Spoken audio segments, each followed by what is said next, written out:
Good, y'all. Welcome back to the J&D Podcast. I'm Darien. And I'm Jason. And we're going to get right into it. Probably the biggest news in IU in a while. IU football hires Coach Sick. Yeah, I mean, this is not at all what I was expecting. Oh, me neither. I mean, last week I was saying how it's like probably going to be hard for us to, have that kind of pull to get a big kind of coach because, of all the coach openings, we're probably lowest. Mm-hmm. But this, I think, is almost as good of a hire as could have been made. He was the coach of JMU who just had an amazing season. Yep. And everyone here is feeling good about it. I think the vibes are immaculate, it seems. And obviously, we don't know what he'll do yet. But given his previous track record, he got, words of encouragement from Nick Saban, who he used to coach with, which is always a good thing to hear with the coach.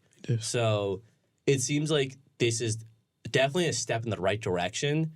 And I am really excited to see where this program goes. Am I really expecting us to be competing for Natty's off rip? No. Unrealistically, I am, but realistically, no. Now, but what I will say is a step in the right direction. I appreciate Tom Allen and what he did and the culture he built, but at the end of the day, your job as a head coach is to win football games, and he wasn't doing that. So we got somebody that's better. And I don't know much on Coach Sick. I just know that he used to coach with Nick Saban. But I was watching a little bit of JMU, and they look really good. So I think it's a step in the right direction. Now, what I will say is this, though. I do believe that now you will start seeing more stars burst out at IU, which is a good thing to me. Burst out as in ones we already had, or getting new recruits? Like ones we already have, as well as new recruits. Do you see what he did his first day in the office, offering the #1 quarterback in the nation, who's already a verbal commit to USC, but he still posts on Instagram, blessed to get an offer from IU. It's like, whoa. Hey. Just throwing our hat in there. I like it. Going for the top. Going for the top now. Exactly. I mean, if he gets it, man. I mean, I don't think we need to get him, but, just putting our name out there to be able to get any of these top guys, I think is really important. Mm-hmm. And just having that kind of confidence, you know what? I don't care if we finish last in the Big Ten. True. We're still going to offer you. We still believe in the product we're putting out or will be putting out.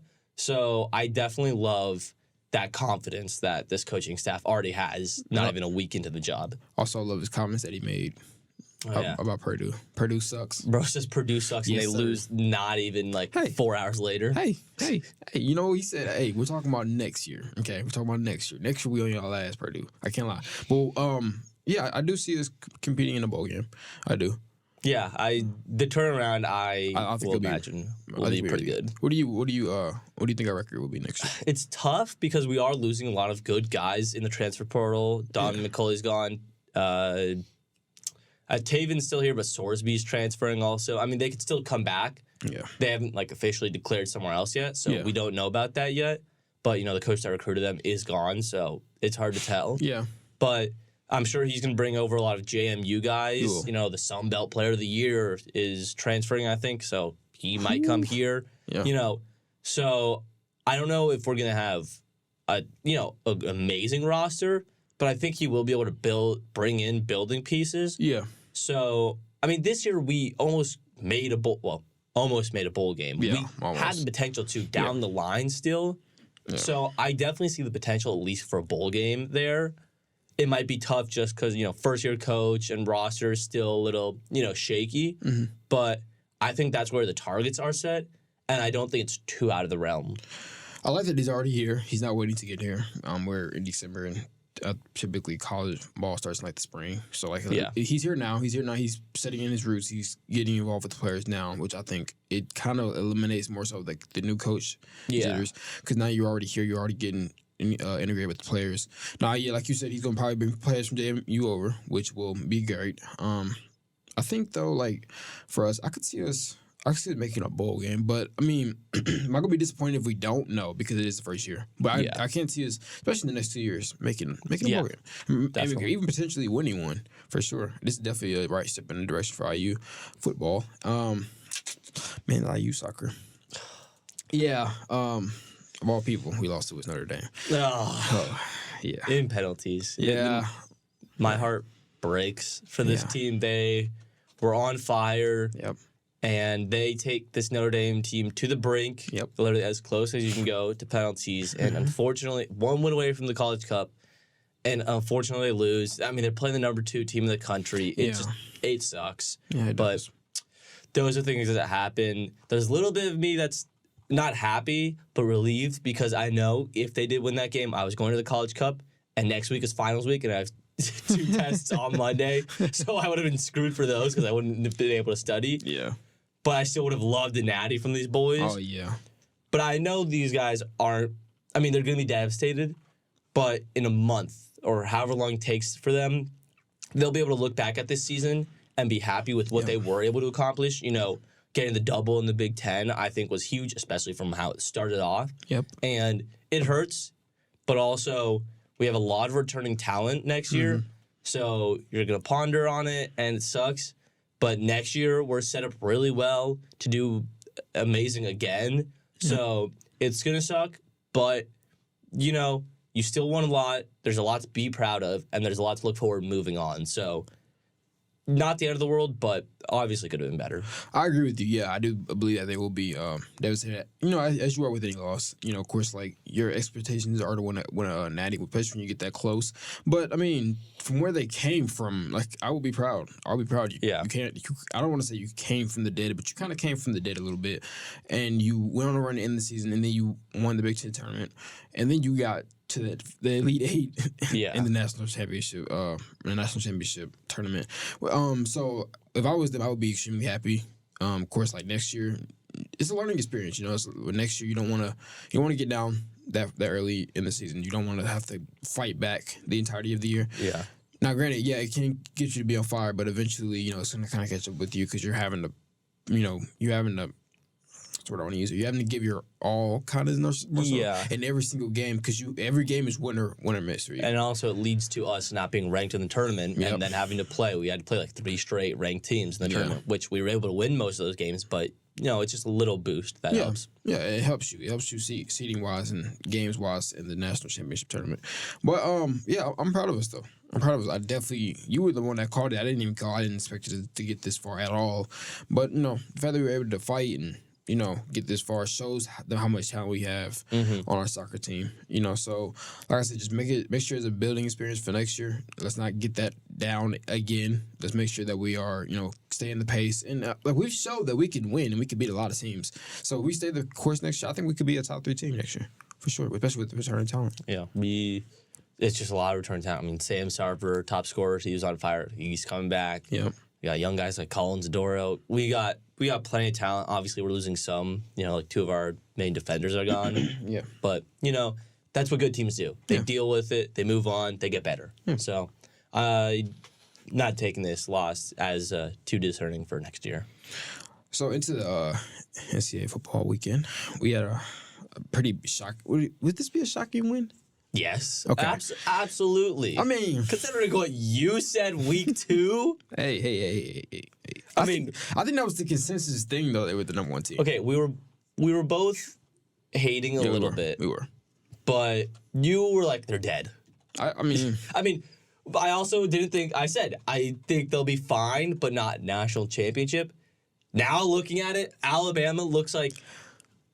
You saw who is it? Who did they show in there? It was Michigan. You saw Michigan's reaction. Oh my gosh. Michigan's reaction. Getting in. He was like, oh yeah. They was pissed. So on the decision to leave Florida State out, it's messed up. I think it's dirty.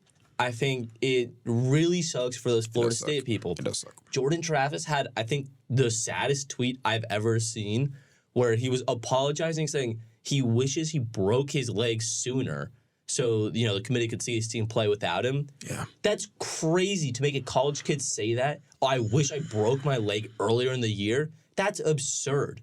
This team went 13-0. They won every game. Yes, I know. Strength of schedule wasn't as great. Their starting quarterbacks got hurt. But at the end of the day, they went undefeated. So it's really tough to justify saying this team didn't have as good of a season as Alabama. When you look at Alabama, what they did through the season, they struggled in a lot of games. Against USF, they only won like 17-3. They were struggling out of the game. They took a miracle to beat a 6-6 Auburn team that lost to New Mexico State. They struggled a lot throughout the season. They lost at home to Texas, who's a good team, but that's a loss. So, they did beat Georgia. The resumes don't stack up. And I do understand the point that, yes, Alabama is definitely the better team right now, especially considering injuries. Alabama definitely has a better chance at winning the Natty. Yeah. I think they might have the best. Michigan might be the best right now, but Alabama's right there. They're coming off a hot win against Georgia. Yep. That was an amazing win. Their defense is playing amazing. It is. But it just is really tough to... I don't know if I'm saying justify is the right word, but it's really difficult if you are a Florida State fan or just a neutral fan in general saying, how did this team make it over that team? Where are you justifying it besides an injury? Okay. All right. I can see, I was talking to some friends last night, I could see where NCAA, why the NCAA did this. I think if the national championship last year wasn't so damn bad, I think Alabama doesn't make it this year. Because you have to understand, right? But the thing is, TCU beat Michigan that year. Yeah. So they were still able to win a game. Yes, I know the final product wasn't good, but it showed that they could still hang in there and make it competitive to get to that point. Yeah, but... Because if TCU didn't deserve to be there, they would have gone blown out by Michigan. But see, right, when they got to Georgia, they got blown out. And we also see, right, Florida State's playing without their quarterback. You really think they're going to be able to beat any of these teams? And most of the games will probably be blowouts. I understand, but I don't think they should be grading on how good this game is going to be. I think they should be grading on the most deserving team. They have to. At the what end do you of mean the day, they have to? At the end of the day, as a business, your main point is that you want to make revenue. You want to have the best viewership, all that stuff. Florida State is a huge school. It's a huge brand. There's nothing to that. I understand that they're a huge school. But, like, again, who's going to watch the game? We all know they're going to lose. Alabama gives you the best chance. Okay, could they pull it off? Could they beat Michigan? Nobody thought Florida State was beating Michigan. Respectfully to Florida State, they're a great team. But without Jordan Travis, nobody thought they would beat Michigan. And there's a good chance it could have been a blowout. You don't want that as an organization. Okay, so what happens if they beat Georgia? What happens if Florida State beats Georgia? Well, I mean you can't. And you know what? If they do beat Georgia, then, it's a mistake on the committee parts then. But also Alabama beat them as well. And we all, like you said, Alabama's a better team than Florida State. Right now, yes. So I just think it's stupid that they're judging on the last month of the season compared to, consistency throughout the season. I think it wasn't... Jordan Travis is not injured. They're in. Okay, let's be honest. Yes. But, it's hard to justify them being in without Jordan Travis. It is. But they still won multiple games without him, though. That's the thing. They won without him. Who did they beat without him, though? Louisville, a ranked team in a Power 5 championship game. Didn't they struggle against Florida, who's not even ranked? What? Didn't they struggle against Florida, who's not even ranked? Why are you talking about Alabama struggling against USF? They still won, though. They struggled, though, like you said. Yeah, but guess what? That's one game without their starting quarterback. Alabama was full strength, almost lost to Auburn. There's levels to this. There's this thing called recency bias. We saw them beat the defending national championships. Obviously, they were going to get in. Of course. Obviously, they were going to get in. We can pull straws if it's the right move. Do I think it was the right move? This is why 16 playoff is needed. 12 teams is too much. 12 teams is too much. I was talking to I think it should be like 6, 8, somewhere in there. 8 at most. 12 is too much. Yeah, 12 is crazy. I would do like 6, 8, so you don't have things like this. Because But the thing is, usually in every other year, nobody really thought about the 3 and 4 seed. Yeah.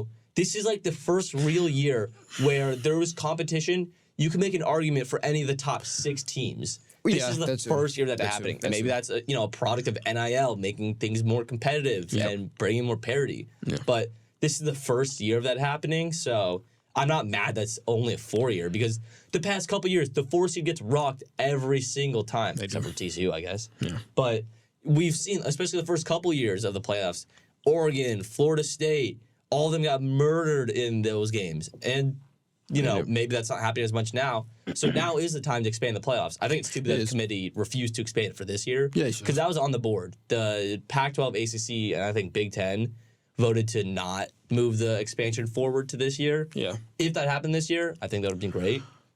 But I think that's especially bad business on the ACC's part because if you have your undefeated champ not making it in, that conference is cooked. Yeah. Bro, imagine being Stanford and Cal right now.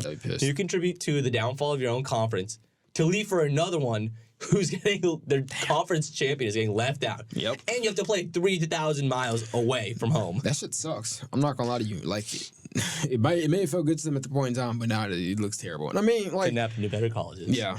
I mean, honestly, you can't plan for your star quarterback to get injured. I mean, it happens. You know, like I said, do I think they should have made in for business wise? No, but you're not the businessman. You're not the CEO of the NCAA. But I understand why he did it. You understand why they did it. I'm not saying it's the right decision. I understand why he did it. I understand why he did it. Because I mean, you know, like I'm pretty sure if we do look at some numbers. I'm pretty sure last national championship game is probably the lowest viewed in a while.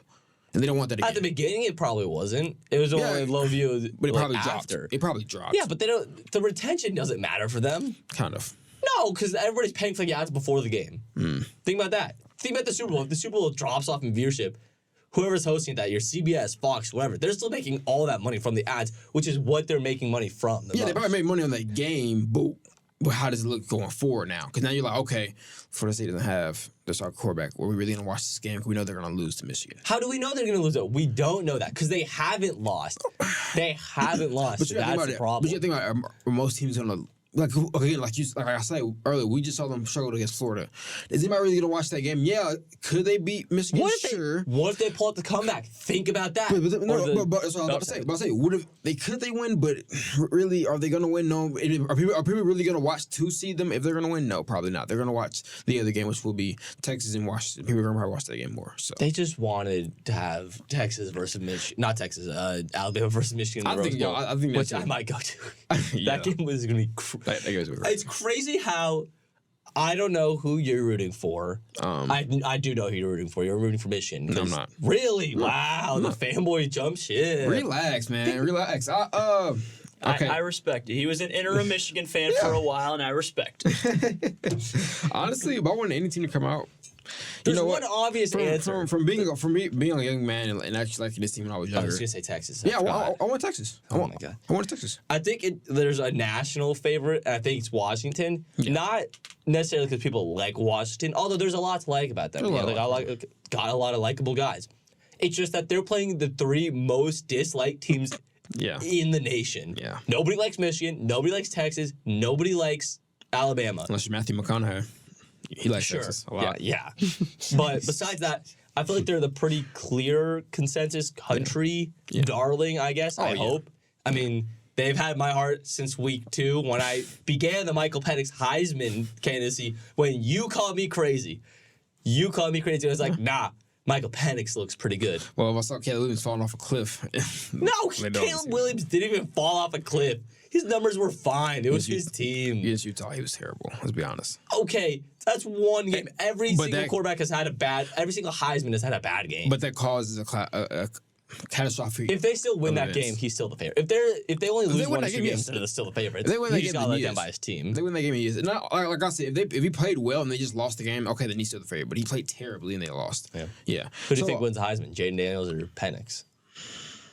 I'm gonna give it to Penix because they have to see it. Good. And they're undefeated. Good. Because they're second seed undefeated. Because Jaden Daniels has had a fantastic season, but they've lost 3 games. And if you look at his stats during those 3 games against actual competitive teams, he has not shown up. Yeah, he has not shown up. So he can stat pad, he can have all these great games, but Michael Penix did it when it mattered the most, and his team is the number 2 seed in the country. I think that has to take some value to it. Also, shout out Kyle McCord transferring. Jalen Milroe, is he in there? He threw his hat in there. He's not winning. He's not winning. I mean, shit. No, but Kyle McCord transferring, I think it's funny. Yeah. Because how much do you think? Because he announced that he's entering the transfer portal. Yeah. How much do you think it's him voluntarily doing it, or Ryan Day saying, "We don't want you anymore. Get out. We don't want you anymore." Or do you think it's like he already knew his time was up and he's like, "I don't want to deal with this anymore"? I think it's a little bit of both. Yeah. I was surprised that So usually we talked about last week where Quinn Ewers and Archie Manning were going to be fighting it out. I'm surprised to see that Source said that he's staying next year. Well, he announced that earlier. Yeah. And I think it's tough to announce, "Oh yeah, boys, I'm coming back," and then have to say, "No, I'm leaving," after I already said I'm coming back. Yeah. Because then, what kind of leader are you? You're letting your men down. Yeah. I mean, and also he's not that high on draft boards right now. Either way, he's not. Which I'm pretty sure. I remember why he's not coming out. Pretty sure. Is he hurt right now? he's been on and off injured, so he's not like 100%. Ooh, and then it's gonna suck if Archie Manning plays in the playoffs and then balls. Oh. Archie Manning is not coming in and balling out in this playoffs. If he does, though, I can guarantee even if he you, plays well, even if he plays really good games, it doesn't Archie win. Manning is not gonna come out and do shit in the playoffs. Hey man, you get that Manning blood in him, man. Get that Manning blood. Oh my God. Get that Manning blood, man. But, I don't know. He doesn't play very Manning, like, you know, considering he ran the ball. That's true. I was surprised as everybody else. But we're kind of overlooking the big thing though with this weekend. Georgia lost to Alabama. Go Dogs! That's crazy. Our roommate loves Georgia. We have a friend who's from ATO and he's a Georgia fan. That's crazy. Frauds. Damn. So it really shows they got bailed out with an easy schedule this year. Yeah. Because, I mean, the first good team you faced, you lost. Yeah. And the game wasn't relatively close either. I mean, it was. It got close, but I mean, Georgia had a chance to come back. I mean, Alabama just looked fantastic. They did. I mean, definitely their best game in the past couple weeks. Yeah. I mean, it has to be considering, you know, they almost lost a couple times. But, you know, I don't think Georgia is a terrible team. I just think they were only number one for so long because of last year and preseason stuff. And I think that's a big problem with college football is so much of the preseason rankings goes into how the year is going just in general. Like, everyone's like, oh, they're the two-time champs. They haven't lost in 29 games.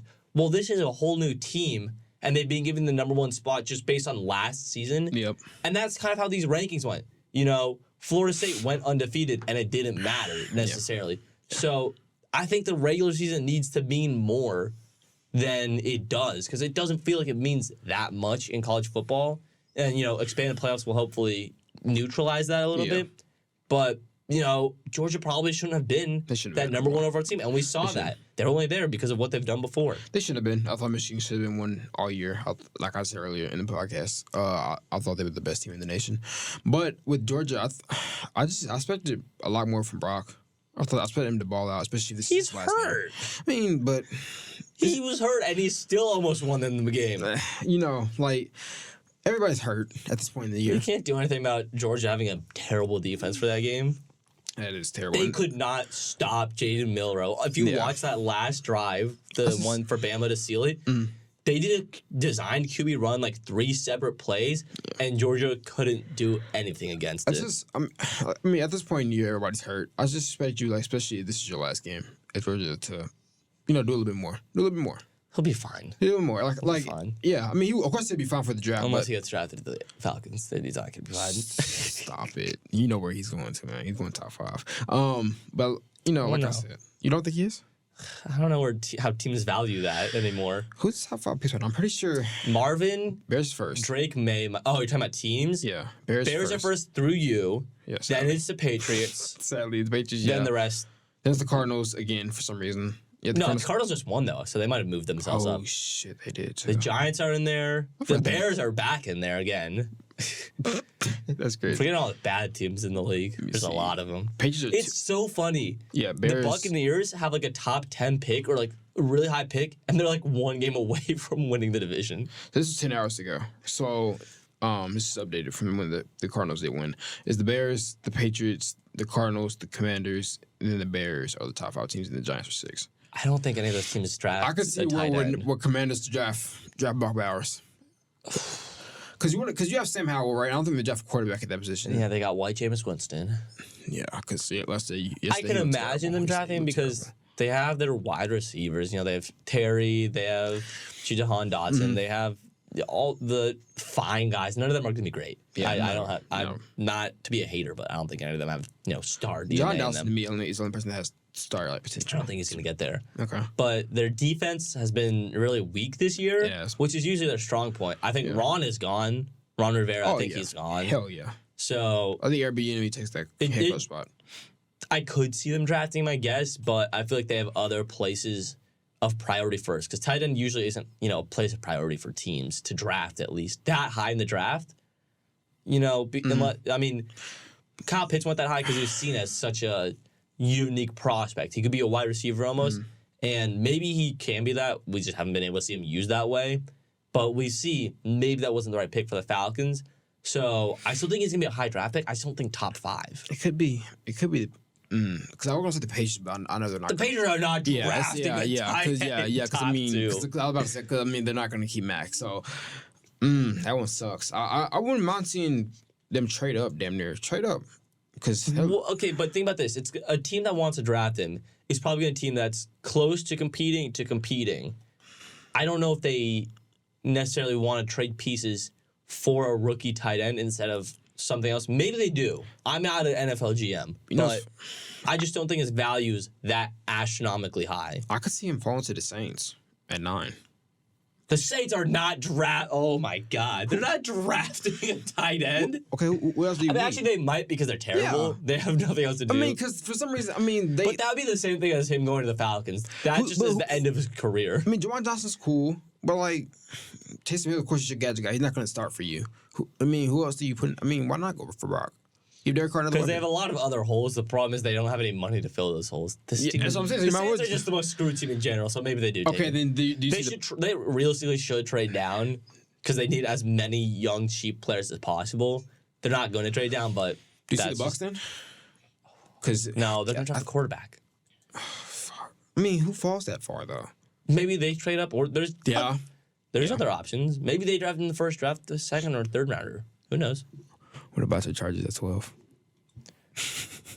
There's been a lot of people that want him, but there's also a lot of people that want a wide receiver, or there's so many different. Y'all need to stop drafting wide receivers at this point. Just stop drafting them. No, we just need to draft the right one. It's oh my God, I saw the stat. If you look at every wide receiver taken after Quentin Johnson from pick 22 down to pick 160 something, all of them are better than him. Every single one has at least triple his yards. It's so sad. Either get him or get Kool-Aid, who's gonna be in the draft. I think Kool-Aid's the best corner in the draft.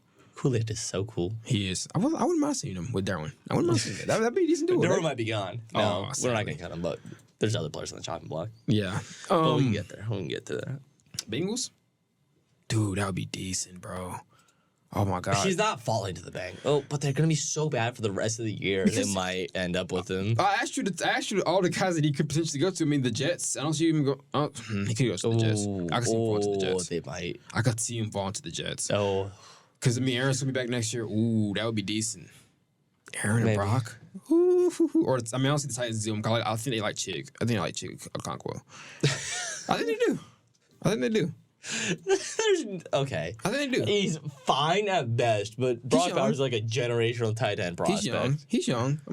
He could develop they something. They just have more needs. They need a wide receiver. They need a wide receiver. That's what I was thinking. They need a wide receiver, which I don't know who drops to them, but yeah. Okay. But on to the NFL. Since we already talking about them, the Cowboys beat the Seahawks on Thursday Night Football. Frauds. That was the weirdest game I've ever watched in my life. It's funny. I was betting on that game. Stop. I was betting on Gino's under on his fantasy points. Oh my God. And then I watched him throw that first touchdown to Deacon. I was like, fuck, I'm screwed. I was like, okay. The Cowboys their defense, I guess, beats up on inferior opponents. We've seen that this team is just taking advantage of playing bad teams. Yeah. Because when they play the good teams, they really struggle. They might have gotten the win, but yeah, they struggled. That was a hell of a game. The Seahawks, they were a couple plays away. They could have won this game. Yeah, but they're not even that amazing of a team. That game, that's just weird. If you asked me that Deron Bland of all people was gonna get picked on that entirety of the game, I don't. I would have believed. Deron Bland is Trayvon Diggs. They love drafting players, ball hawks. Yeah, they do. They can get a lot of interceptions, but they also can get burned. But I was thinking more so because they had him as defensive player of the month. So I'm thinking okay, if there's any game for him to show out on, it's on prime time. And he just absolutely gets torched by everybody. But he got torched by JSN. He got torched by DK. They were just passing him around. That's how I could pick. Yeah, he's just not that good. He's a ball hawk. He can be in the right spot, but that also doesn't translate to coverage as much. You made a great comparison. He reminds me of the first year Trayvon Diggs when he was the pick guy. When he led the league in interceptions, but also gave up the most yards of all time. It was terrible at coverage. Now, I think Deron Bland at this point in time is better at coverage than Trayvon Diggs was at that point in time, but I think... That's also not saying much. They have the same problem. I think they have the same problems. Low bar to clear. I ain't gonna lie, that pick he had against Tyler Lockett was pretty good, though. It was good. I'm not saying he's bad. No, he's not bad. He's not bad. Yeah. He's not... He's not all that, you know. Yeah. That game was weird though, because It clearly shows the ceiling that the Cowboys have. the defense concerns me for sure, because now they're going to have to face the Eagles, who are going to be really pissed off after getting their ass kicked by the 49ers, which we'll talk about later. But that game next week is going to be one of those. I don't think the Cowboys have a chance. I don't think they do either. 'Cause I think AJ and Devontae are going to feast. I think the Cowboys have taken the spot. I mean, it's weird saying this after they won the game, but I think they've taken that spot as the third place in the NFC. They are. But I think that's their ceiling. But also, I don't think they're much lower than that either. I don't think any other team is kind of touching them in that level. You know who number one is, man. After last night, we know who number one is, man. Yeah. My God. We'll get to that game later. The Colts beat the Titans. I actually watched this game. The Colts beat the Titans in the shootout in OT. I mean, I saw this game also, but did you turn this game on specifically? Yeah. Why? I did. Simply because I saw D-Hop go off against them the first time they played, and I was like, okay, I want to see the D-Hop crazy game. But this game was it was crazy. Townhouse got injured. It was a gruesome injury. They blocked the punt twice. Back-to-back punt game blocked is so funny. It was insane. And then the second block was disgusting, though. Oh, the puncher's leg. Oh. Yeah, it was. This is a bad week for people's legs. Derrick Henry, for some reason, had the most weird going off game of all time. He scored the first touchdown, and I was like, okay, that's interesting. And then they just couldn't stop him after that. I mean, that's Derrick Henry. But Derrick Henry's been, first of all, extremely underwhelming. Again, the Colts are typically really good against the run. Derrick Henry, and then he got concussed. Yeah, but typically, that was probably the craziest hit I've ever seen. That was wild. Watching that was probably one of the craziest hits I've seen. You never see someone as big as him. Ever. He just got hit, and it felt like it was Madden. It didn't feel like real life. I was like, whoa, and he had to get taken out. Whoever hit him is feeling like the strongest man in the world right now. Oh yeah. But for them to have, I thought they would. I thought the Colts would do a better job of stopping the run. So I thought it was going to be more so with a D-Hop in those guys type of game. But they did a terrible job at stopping Derrick Henry and Tajay Spears. I think Tajay was close to having 100 yards. And he was the backup. So the Colts are a playoff team. Yeah. I will ask this every week. Why? I don't know. What?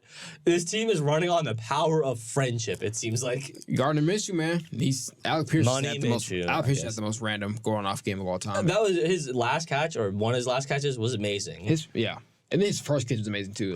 Gardner Minshew put it on a rope and he caught the first touchdown. This team, if they end up making the playoffs, I don't know what to think about football at this point.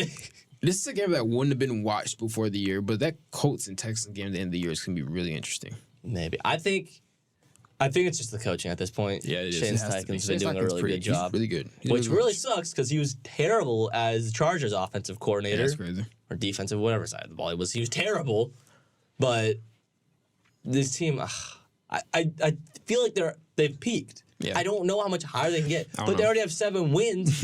They only need 2 more to make the playoffs. They're in the wild card spot. I mean, if the Chargers are making this kind of playoff push and they get held out by the Colts, I'm gonna be so mad. Well, that game yesterday wasn't great for me. I will talk about that later. Can I just chime in for a second? Yeah, of course.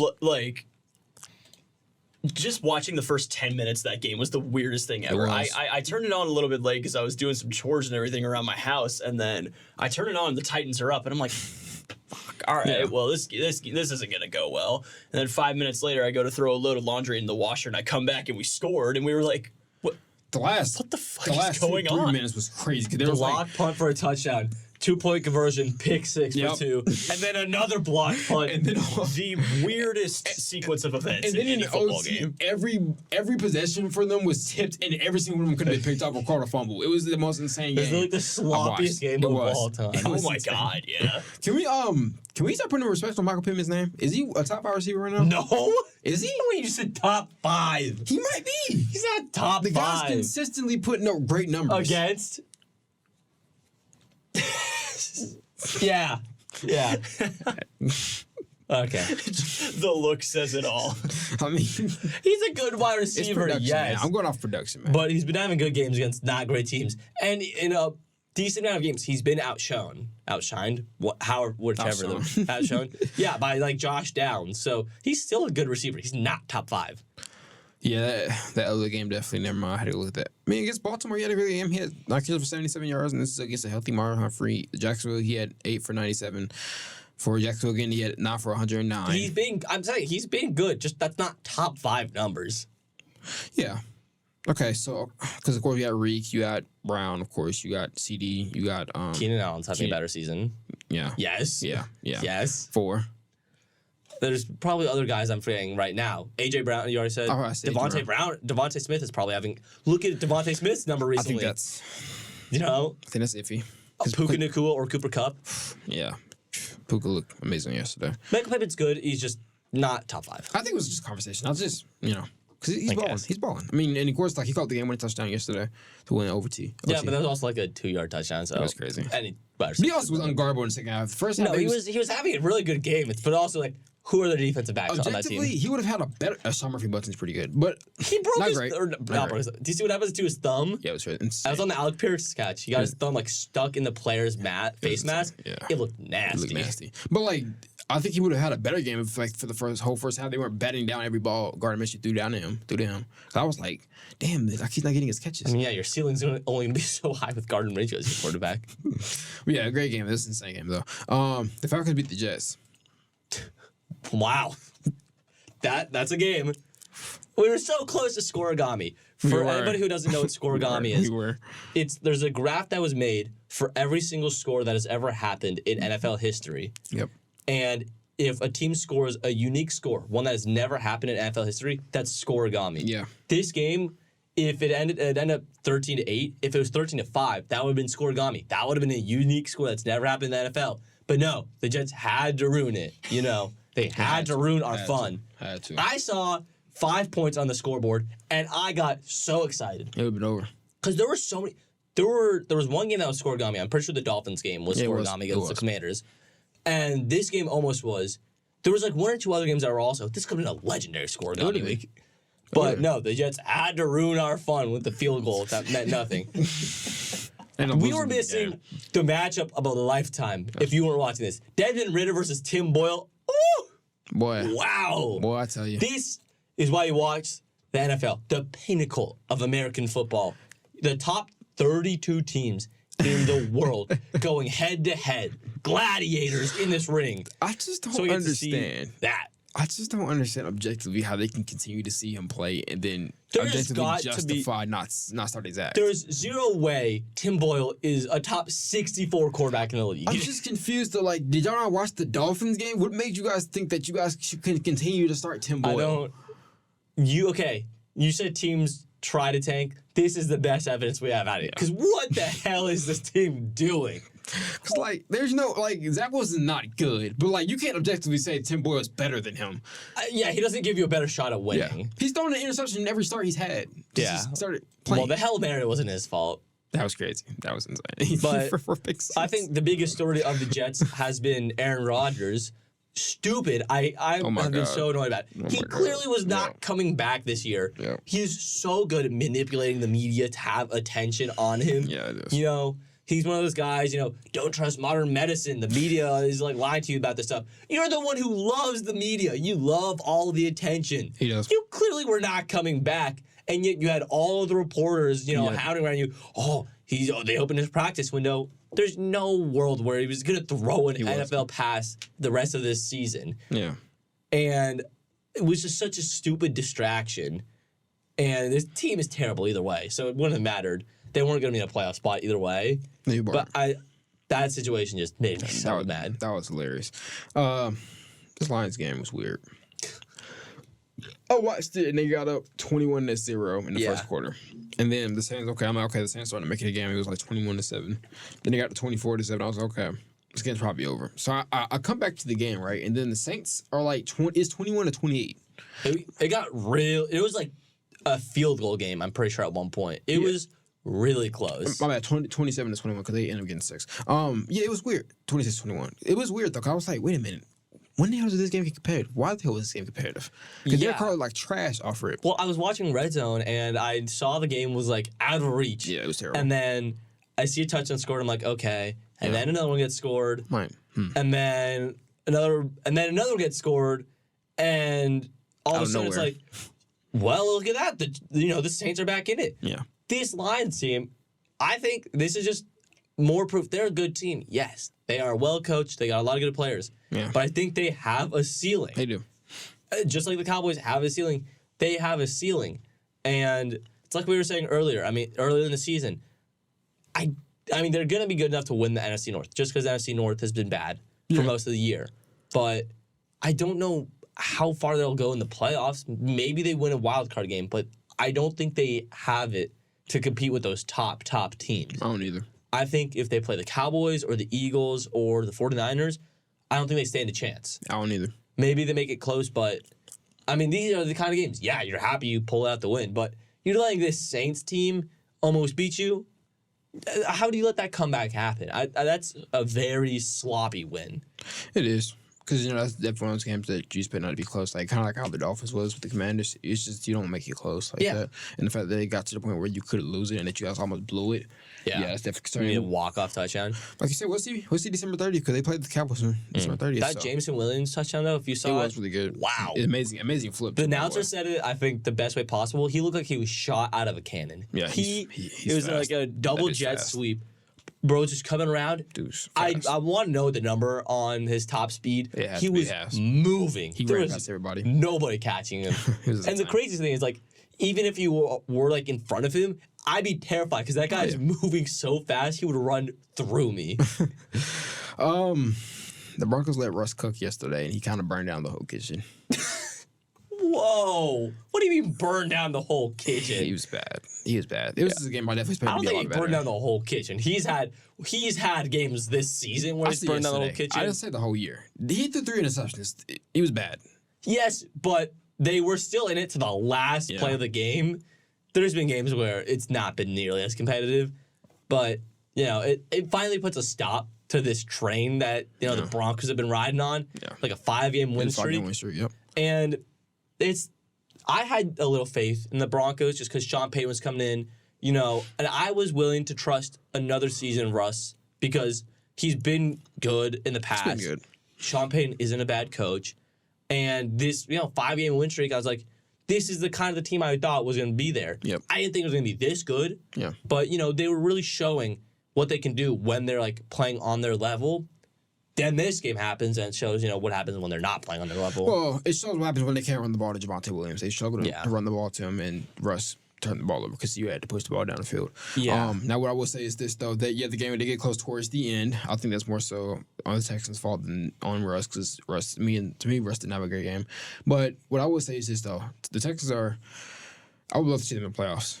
I would love to see Stroud in his first. Now, do I think they will win? No, but I would love to see him on that playoff stage. He deserves it because he's got that team playing better than what the hell they should be. And also, D'Amico Ryan as a playoff head coach. He's coach of the year. He has to be. They could almost lose out and almost win it. He has to be. But this team, the Texans have been playing really great. Really unfortunate. Yeah, really unfortunate for Tank Dell to break his leg or it was like fracture his fibula or whatever. Yeah, he's on IR. If you watch the play that he got hurt, it was so stupid. They were using him as a lead blocker. And he got hurt on forever. Tank Dell is like 5'10" and is like 5'10", 170, something like that. At most. And they're using him as a lead blocker. Maybe that takes away D'Amico Ryan's from coach of the year. That might have. That's malpractice. That might have. And especially if they missed the playoffs out because they did that dumbass shit. Yeah, it's definitely going to take it away. Yeah, I mean, it sucks. I mean, I still think they'll be able to ball out. I think C.J. Stroud. I mean, he was able to have a great game with Noah Brown as his number one receiver. And Nico Collins. And, Dalton Schultz was at this game, so he's not amazing, but he's been a really good asset for them. He has been. And so I think this team, they have playoff potential. I think what might be able to happen is that since they are such a young team, maybe they stumble towards the end when the playoff push gets really intense and it's like the last couple weeks. That's when they might falter. But right now, they're just playing really well. Wow. 0 for 11 on third down. Wow. Broncos. That's why I said Russ didn't cook. I said Russ burned you down. Yeah, maybe he did. 0 for 11 on third downs. That's bad. You can't expect to win when you go 0 for 11 on third down. That's terrible. Yeah. They just happened to hit every fourth down chance they took. If you look at the last couple plays of the game, I mean, that interception in the end zone was bad. It was bad. He wasn't getting much time. But I also saw a play where Jerry Jeudy wide open for touchdown, and Russ missed that. And he was so pissed too after that play. But he's also had a temper. I've noticed. I've Jerry Jeudy on fantasy. I've had multiple mal-tempered. I mean, players honestly, because Deontay Johnson.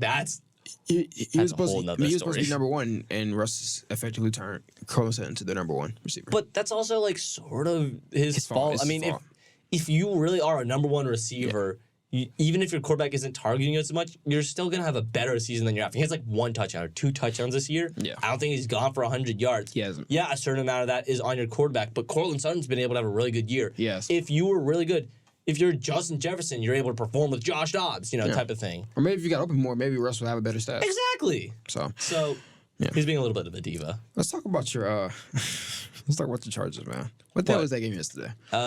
Rain, we're bad. Patriots are bad. That's kind of all I can say about it. I mean, Austin Eckler, I love you, but then this offseason, the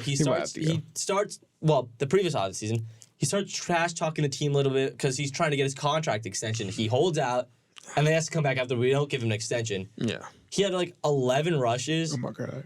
For 14 rushes for 18 yards. Yeah, 14 rushes for 18 yards, and 2 receptions for 9 yards. He had 27 yards total on 16 attempts. Unbelievable efficiency. Joshua Kelly outplayed you. Get back running back. At 1.3 yards per carry is near unfathomable in a rain game, which means you are the emphasis. I'm not going to put 1,000% of the blame on him because our offensive line just can't get any push. Yeah, you don't have Corley Inslee. Let's be honest. Our offensive line definitely isn't great, but there are running backs who would do better than what Austin Eckler is doing now. Yeah. And it's not only him, it's Quentin Johnston. He had 2 very bad drops. Oh my God, he's bad. And at this point, it's a lot of people say it's in his head. It's really. In his head, for sure. All these drops, that's something you usually can be able to work out. But I think just what's going on with the media, him having these drops, I just think he's so in his head. Someone said the best. It feels like he's almost scared for the ball to come to him. Like he doesn't want the ball passed to him. Yeah, I mean these drops just suck. It reminds me of what DeMar dealt with in the preseason before his rookie year. Before he balled out, but he had every drop in the world in preseason. Yeah, but I mean. I don't think he's on the level. I don't think he'll ever be on the level. Fuck no. But he can still be good. He can still run deep routes. He can still get open on these plays. He's a talented guy. He hasn't been able to put it together. It's really disappointing. Yeah. I don't know. I mean, maybe that's something on the wide receivers coach. You need to work something out. Maybe take him out on like a wellness retreat or whatever. Yeah. Have him and Herbert just connect, sit down for a little bit, have a moment saying, I know you're struggling, but figure something out because the tools are there. He's fast, he has a good frame. It's just he can't catch the ball and he can't get separation. He has the worst separation stats of any wide receiver. So there's something there. It's just they haven't been able to get to it. Herbert's a great quarterback. Herbert's gonna get all that figured out this summer for sure. I don't think Quinn's gonna have the same. I hope he doesn't have the same problems next year. I don't know if he'll have the same opportunities either. That too. I mean, also a bit of it's also the scheming. Yeah. Because you see what this guy's able to do. Kellen Moore's giving him routes that maybe you shouldn't be giving him. Yeah. Obviously, as a wide receiver, you should be able to run most routes. But as a rookie. A lot of it's still his fault, but there's just 1%, I guess, that can be done to help him. Besides the screens, he's running Mike Williams routes, kind of. A little bit. So, I mean, you expect him to perform like he's the same as Bill, assume. Yeah. He's just not as good as Mike Williams at all. So this is a weird game, though. Patriots are so terrible, though. The most... I was talking to my friend last night. The most catfish game that's going to happen this year is going to be Justin Herbert versus Josh Allen. It's catfish. Why is that going to be catfish? You think it's going to be high scoring as hell, but it's not. Yes! It won't be. Yes! It won't be. It won't be. I'm sorry. I think it will. You will? I do. Because, I don't think... unless Quentin Johnson goes off, I don't think it will be, sadly. I don't know. Keenan Allen's a pretty good hitter. Turnover fest. I mean, granted, Jordan Whitehead isn't playing for you guys, but it'll be a turnover fest. For sure. I don't know. That's just a messy game, regardless. It's going to be an interesting game. I was saying it's going to be catfish because I think it's typically before the year, people will probably seeing it as being the highest scoring game of the season. Probably won't be, though, sadly. Yeah. I mean, it could be, though, still. Shout out our defense, I guess, getting their first shutout since 2017. But, I mean, people are saying, it's still impressive to get a shutout. Yeah, but, this team has also been shut out, 3 straight weeks, it feels like, in the rain. It's terrible. It's Bailey Zappi. Yeah. This team isn't great. They're not great at all. Although, the worst stat, they've given up 26 points over the last 3 weeks and haven't won a single game. That's so funny. Jesus Christ. I mean, it shows like how Bill Belichick can coach a defense, just not an offense. Yeah, he's just not that good on offense. Bill O'Brien wasn't the answer. Yeah, the Cardinals. They still speaking of weather games. That was a weird game. Yeah, 2 delays. Yeah, terrible delays. I mean, surprising outcome. I thought. It was, yeah. With Matt Canada gone, they get the first 400-yard game. Huge for the Steelers, and then who got injured? I know he gets hurt, but even when what's his name,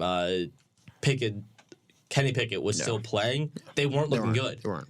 They were still losing pretty bad, and then Mitch Trubisky comes in, and neither of the quarterbacks had a bad game. They were combined 18 for 27 for 187 yards. That's not great, but they didn't turn the ball over. They didn't throw any interceptions. It's just really weird to see them not be able to. It felt like they just couldn't compete with the Cardinals, which is crazy because the Cardinals have one of the worst teams in the league. They're the third pick right now. So, exactly. Yeah.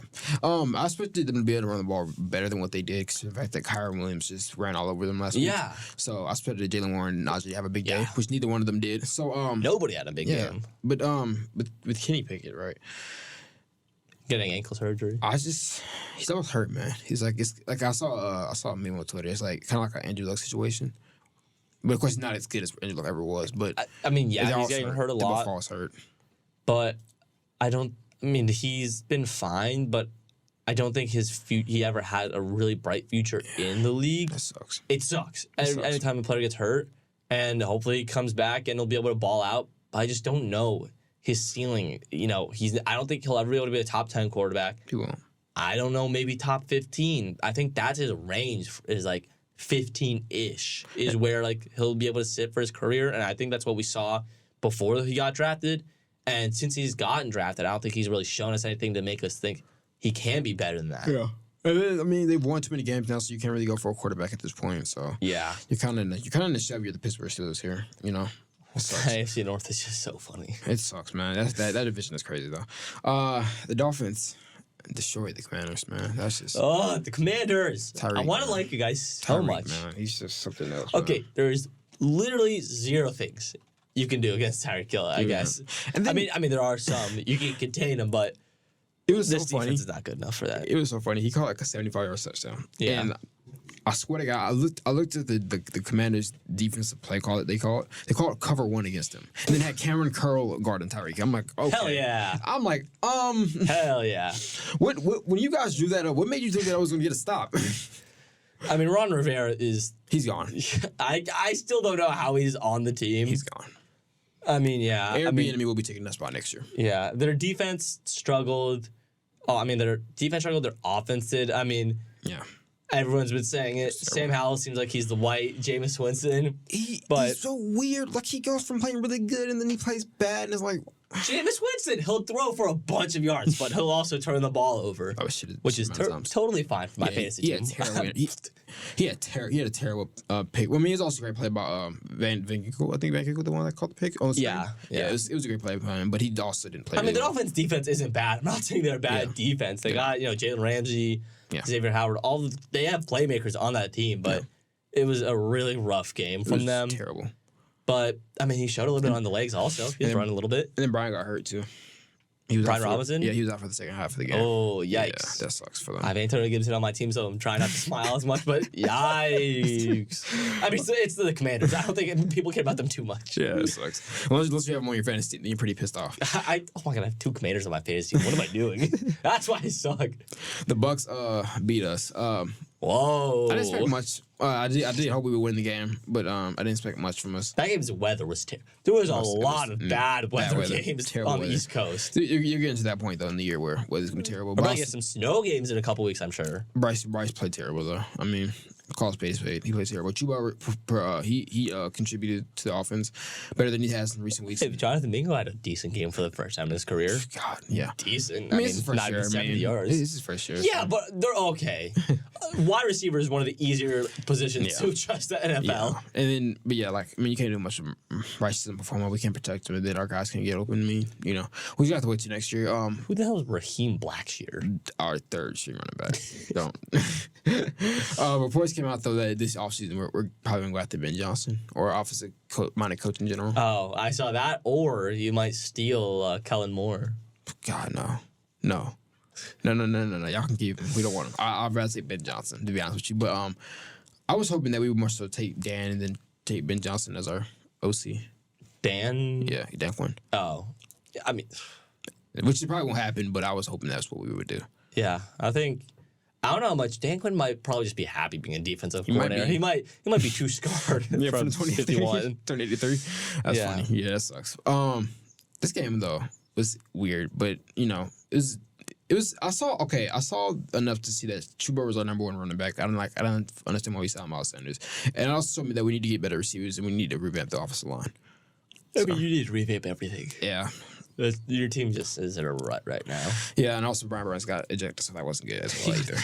That was crazy. Let's go. Hey, he's playing with fire. He needs to fire this team up. Man, speaking of people that need to be fired the fuck up, the Eagles were not fired up yesterday to play the 49ers. Eagles fly on the road to a blowout loss. I was on Twitter, and they automatically used Justin Herbert's injury as an excuse. Well, we didn't have Justin Herbert. I mean, we didn't have Jalen Hurts. Oh my God! It's one of the best tweets. Like Eagles fans seeing Jalen Hurts go into the blue tent, so they can immediately use the excuse that he was hurt. I'm like, dude, the game wasn't close before that. He also played most of the game either way. He came back. He came back to end off the game. No, this team is so good. Yeah, they are. The 49ers, so good. Debo talked that shit and he backed it up, man.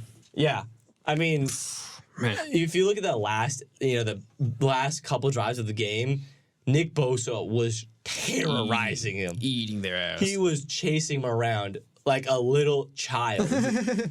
It's so sad, man, because Jordan Mailata couldn't deal with him. And then Lane Johnson didn't have the best game either.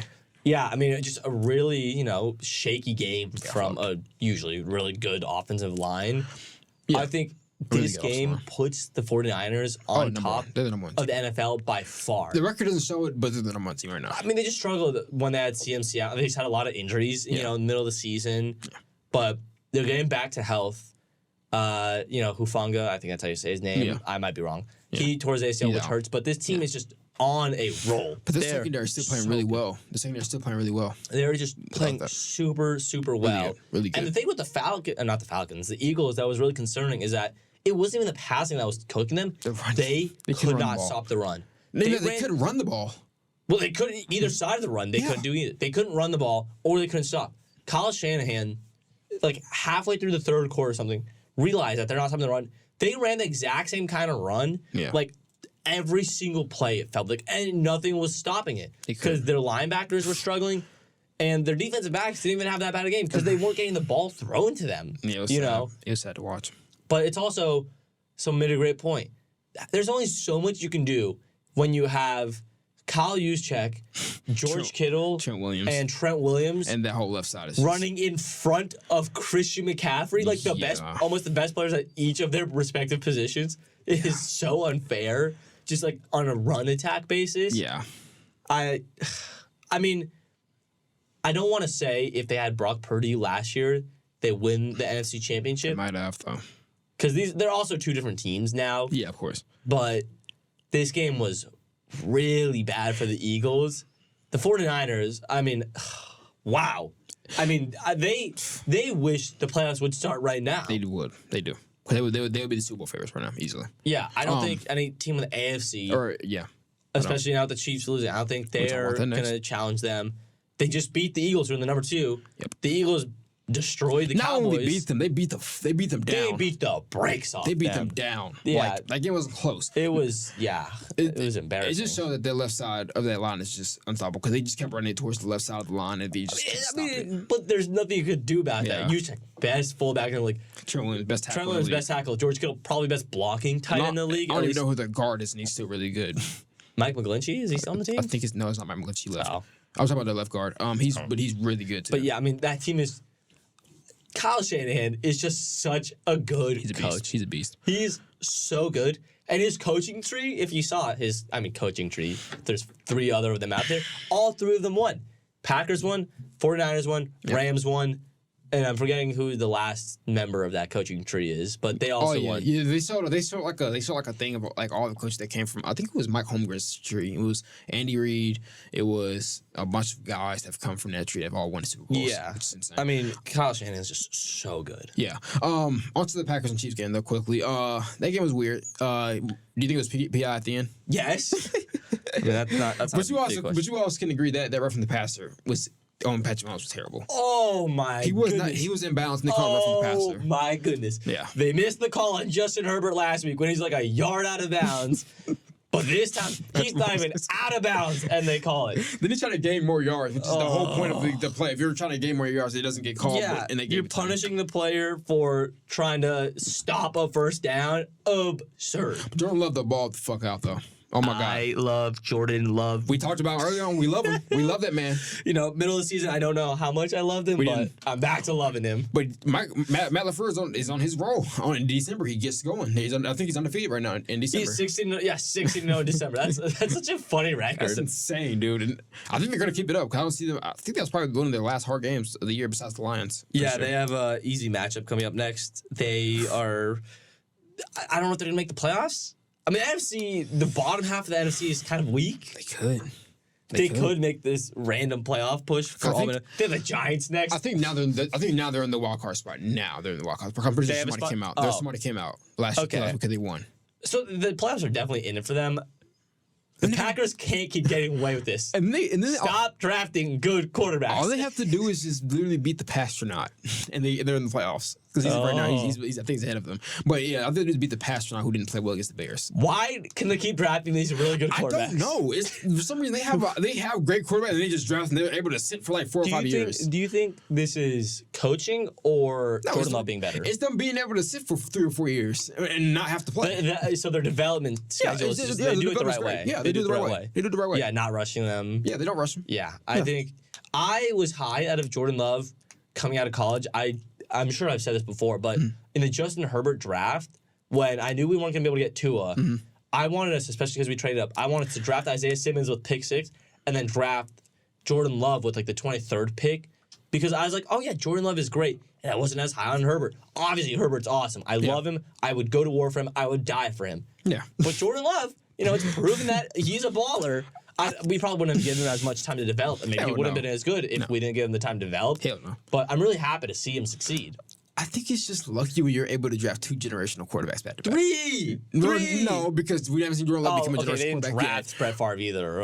Yeah, I mean, technically, Bart Starr, and then you got Brett Favre, and then you got Jordan Love. I mean, you got Aaron Rodgers. But yeah, like when you have all of these generational quarterbacks, and your guys are able to sit and watch great quarterbacks be great, and it kind of just helps you when they come in and they're able to play. And also just lucky being under great coaching. And then like I saw a stat, he's doing the same thing with Aaron Rodgers, but he doesn't have the same as good as weapons as Aaron Rodgers. Oh no, he's. At the end of the year, they're going to have the youngest wide receiving and tight end core in the NFL. Luke Musgrave, who was playing pretty good. You got Deontay Wicks. You got Romeo Doubs. Christian Watson isn't even good. Chris Watson hurt his hamstring yesterday. He tore his hammy? I don't think he tore it, but he definitely pulled it. He wasn't having a good season either way. That was the crazy thing. He was balling that game, though. He had tapped the hell out of that game. He was good, but the rest of the season super disappointing from supposed to be a top young receiver. That was a burger game, and he was really having an underwhelming year. He got they ran him on an end around. He got the first down, and then he hurt his hamstring because he ran and he ran and then he just fell down. I'm like, why did he just fall down? Nobody touched him, and then he started. Well, the one thing is guaranteed besides death and taxes, and it's that they will not be drafting a wide receiver in the first round. Well, what happens when you play in the cold, man. You typically tend to pull your hamstrings a lot. So true. Yeah. But yeah, the Chiefs looked underwhelming. Travis Kelce had his first good game in a while, and they still lost. What I will say is this though: Patrick Mahomes didn't perform like he should yesterday, and they couldn't get in the end zone, the red zone. So, that's what happens. Yeah, but we can get into the Monday night game at this point. We only got a couple minutes left. The Bengals and the Jaguars. I mean, that's got. I don't want to say blowout because notorious not Jaguars fan. Who's that quarterback? The Bengals? I could not tell you his name. I could not tell you the Bengals backup quarterback name. Also, Joe Burrow, injury-prone quarterback. All I'm gonna say has 2 season-ending injuries now that he's had. And he started off the year injured. I think that just sucked. Like he hurt. It's obviously not. It's bad with Bengals because you have to put him on the injury report list. You have to do that. You cannot be dumb and not put him on the injury report list, which is I just looked at the Thursday night game. I'm sorry. Oh my God, I was about to get into that next too. This game we both know the Jaguars are winning, right? Is this arguably the worst Monday night and Thursday night football game of all time? The Patriots. Okay, no. Thursday night football game. A combination of the worst. It will probably be one of the worst. Patriots Steelers. Mitch Trubisky. I was about to say that. Going to war because Bailey's happy. This is electric. Because Thursday night football is already stupid. I don't think many people like it because just the idea you're not giving these players a lot of rest. Too many injuries. And we saw what happened. This week's Thursday night football is great, and you know why? Both teams had a full week to prepare. Yep. Isn't that a thing? I agree with whoever said this, but I've been saying this. Thursday night football should only be played by teams that just had their bye week. Yeah. I think that's a perfect way to do it. Perfect way to do it. Because the players are still coming off a long rest. Yeah. I think it works perfectly. It does. But this game, I don't think you could give them an entire offseason to prepare. This game is still going to be the game of all time. Because let's be honest, if Joe Burrow, even if he did hurt his hand, if he didn't have to play on Thursday, he doesn't hurt his hand again. He's not out for the season. I guess. He gives him more chance to heal it, and they probably get a chance to put it on the injury report list, which they didn't do in the first place. But yeah, Jake Browning versus Trevor Lawrence. I'm pretty sure the Jaguars are going to win this game pretty easily. Yeah. You got the Jaguars. And then we have Bailey Zappi against Mr. Trubisky. Who do you have winning the game? Steelers. The Steelers, just because their defense is just they're gonna Bailey Zappi's gonna have hell. But that's all though. That's all for today's episode. Thank you guys for watching. Love you guys. Like, comment, and subscribe. And we're out. Peace. Love y'all.